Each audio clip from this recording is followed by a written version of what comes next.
Olá! Sejam bem-vindos a mais uma aula do curso Cuidado no Caminho das Águas.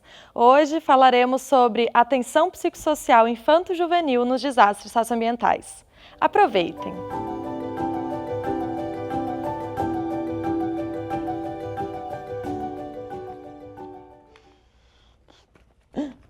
Olha, galera, o meu barquinho não sabe nadar.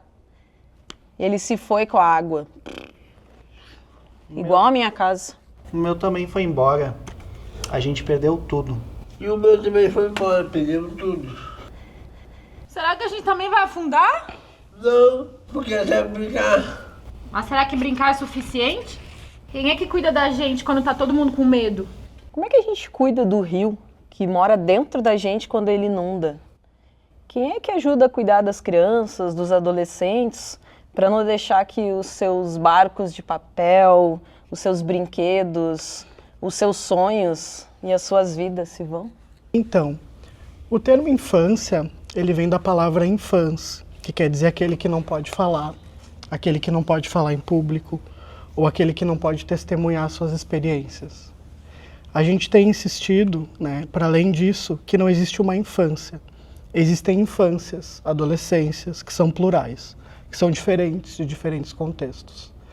No Brasil, a gente tem políticas públicas para as infâncias desde o marco do Estatuto da Criança e do Adolescente, o ECA, que foi promulgado no ano de 1990. No ECA, a gente diz que a criança ela é um sujeito de direitos, ou seja, ela pode falar. Ela pode falar em público, ela pode testemunhar, ela pode dizer das suas experiências. Para além disso, no ECA, a gente diz que a criança ela também tem o direito de ser protegida integralmente. E essa proteção integral tem a ver com seus direitos. A criança ela tem direito à alimentação, ela tem direito à educação, ela tem direito à saúde, direito à cultura, direito à convivência comunitária. Durante a situação dos desastres, das enchentes, a gente percebeu que as crianças elas foram totalmente removidas dos seus contextos, muitas vezes sem o devido cuidado, sem devida proteção desses direitos. A gente entende que uma das tarefas que a gente tem, e um dos desafios que a gente tem, é essa preservação e essa afirmação ética e política do direito das crianças, independente do contexto, quanto mais num contexto de desastre. Quanto aos desastres, a gente sabe que, obviamente, as crianças elas vão ficar perdidas, podem ter comportamentos estranhos, diferentes, que muitas vezes as famílias não estão acostumadas. E isso não significa que elas precisam ser medicadas, por exemplo. Significa que a gente precisa olhar para elas, escutá-las, cuidá-las, a partir dessa diferença e a partir dessa proteção que é integral. Então, dentro desses marcos, a gente tem compreendido, por exemplo, que o brincar é uma ferramenta muito importante. É brincar com esse barquinho de papel, brincar com aquilo que a gente consegue produzir de brincadeira, mesmo diante, muitas vezes, do desastre. Então, brincar é um modo da gente poder imaginar um outro mundo, poder imaginar outros modos de seguir vivendo apesar do desastre.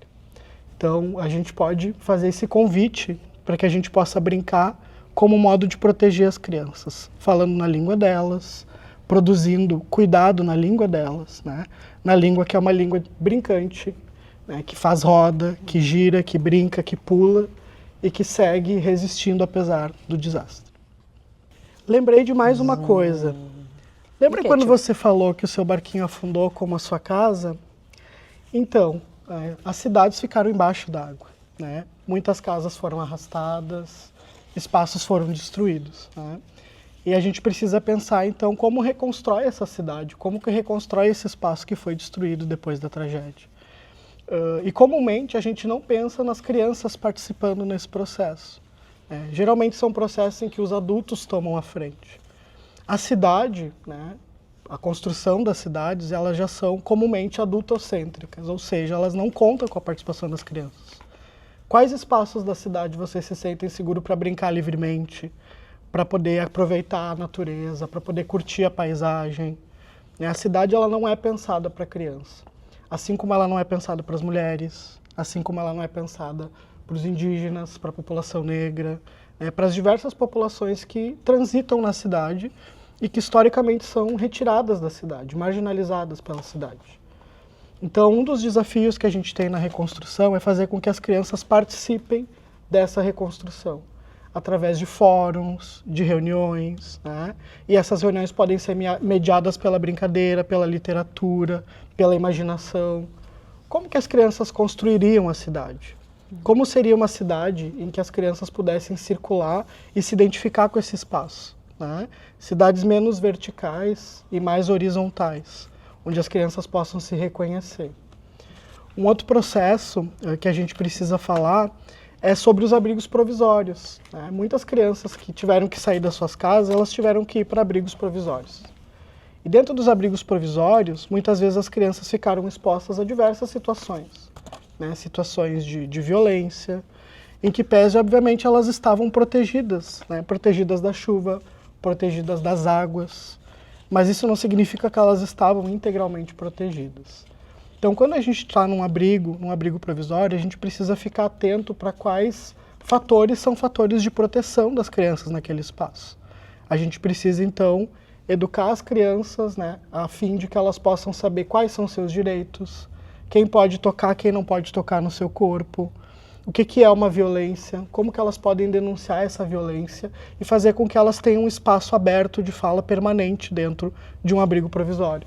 Isso também vai acontecer através do vínculo, da brincadeira, do olhar.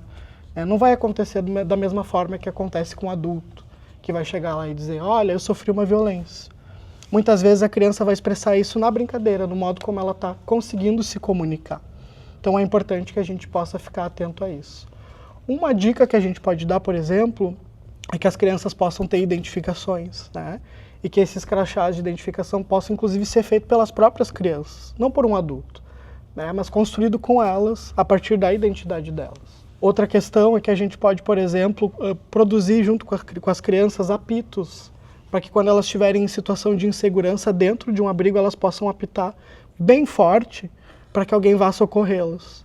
Então, isso são modos que a gente vai produzindo de fazer com que as crianças se sintam seguras nesses lugares que já são tão inseguros, que não é a sua própria casa, onde você tem que conviver com pessoas que você não conhece, numa situação onde você não tem as suas coisas, onde você perdeu seus brinquedos, muitas vezes as suas roupas, né, a sua casa, seus vínculos. Então, há necessidade de que a gente possa acolher e construir com essas crianças um espaço de segurança, e um espaço que seja de segurança permanente, de proteção permanente. E isso precisa ser igualmente feito fora do espaço dos abrigos. Todas as políticas públicas, elas são transversalizadas por aquilo que a gente estava falando do ECA, o Estatuto da Criança e do Adolescente. Então, toda política ela tem o dever de proteger e promover a proteção integral da criança. Ela precisa estar atenta aos sinais que essa criança pode estar manifestando de violência, né, ou de vulnerabilidade, ou de exposição a alguma coisa que pode estar infringindo os direitos dessa criança.